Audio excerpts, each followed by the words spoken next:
Welcome students. आज के इस वीडियो में हम जानने वाले हैं सेल यानी कोशिका के बारे में। तो सबसे पहले हम समझते हैं कि सेल क्या है। सेल यानी कोशिका किसी भी जीवित जीव की संरचनात्मक और क्रियात्मक इकाई होती है, यानी उसकी बेसिक, स्ट्रक्चरल और फंक्शनल यूनिट। इसका अर्थ यह है कि कोई भी जीव जो आप देखते हैं वो सेल से बना होता है और वो जो भी क्रियाएं करता है जैसे रेस्पिरेशन, डाइजेशन या रिप्रोडक्शन, वो सभी क्रियाएं सेल से ही होती हैं। ये बिल्कुल वैसा ही है जैसे आप एक मकान बनता हुआ देखते हैं। आप देखते हैं कि सबसे पहले एक ब्रिक या ईंट रखी जाती है। ऐसी कई ईंटें जुड़कर एक दीवार को बनाती हैं और जब दीवारें आपस में जुड़ती हैं तो एक कमरा तैयार होता है। फिर यही कमरे मिलकर एक घर का निर्माण करते हैं। इसी तरह जब कई सेल आपस में जुड़ती हैं तो वो टिश्यू यानी ऊतक का निर्माण करती हैं।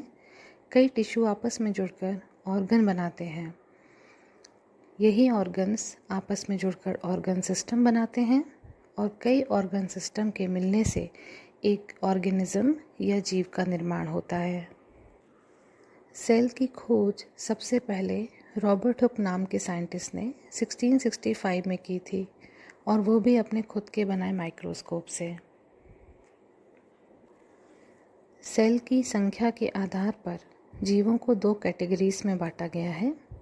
एक कोशीय या यूनिसेलुलर ऑर्गेनिज्म, बहुकोशीय या मल्टीसेलुलर ऑर्गेनिजम्स।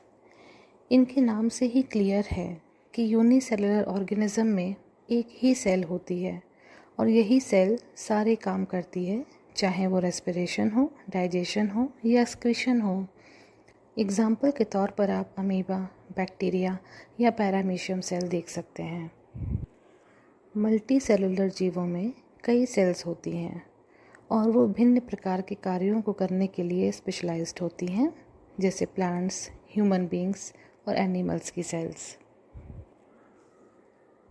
आइए अब हम जानते हैं प्रोकैरियोटिक और यूकैरियोटिक सेल्स के बारे में। प्रोकैरियोटिक सेल्स साइज में काफ़ी छोटी होती हैं, लगभग 1 से 10 माइक्रोमीटर। इनका न्यूक्लियस वेल डिफाइंड नहीं होता है। वेल डिफाइंड न्यूक्लियस का अर्थ है कि न्यूक्लियस के चारों तरफ न्यूक्लियर मेम्ब्रेन नहीं होती है और ऐसा न्यूक्लियस न्यूक्लियोइड कहलाता है। प्रोकैरियोटिक सेल में मिलने वाला क्रोमोसोम सिंगल होता है और सर्कुलर शेप का होता है। इनमें मिलने वाले ऑर्गेनल्स भी मेम्ब्रेन से कवर्ड नहीं होते हैं। उदाहरण के तौर पर आप ले सकते हैं बैक्टीरिया की सेल। यूकैरियोटिक सेल साइज में कंपैरेटिवली बड़ी होती हैं, लगभग 5 से 100 माइक्रोमीटर तक, और इनके पास वेल डिफाइंड न्यूक्लियस होता है। इनमें एक से ज़्यादा क्रोमोसोम्स होते हैं और वो भी लीनियर शेप के। इनमें मिलने वाले ऑर्गेनल्स भी मेम्ब्रेन से कवर्ड होते हैं। ह्यूमन सेल या मानव के शरीर की कोशिका इसका एक उदाहरण है। सेल थ्योरी या कोशिका सिद्धांत। सन 1839 में श्लाइडेन और श्वान नामक वैज्ञानिकों ने सेल थ्योरी को प्रपोज किया था। इस थ्योरी के 3 मुख्य बिंदु हैं।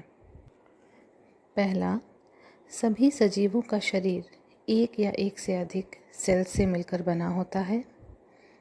दूसरा, सभी सेल्स की उत्पत्ति पहले से उपस्थित किसी सेल से ही होती है। तीसरा, सजीवों की सभी जैविक या वाइटल एक्टिविटीज़ सेल के अंदर ही होती हैं। अगले वीडियो में हम सेल के स्ट्रक्चर के बारे में जानेंगे।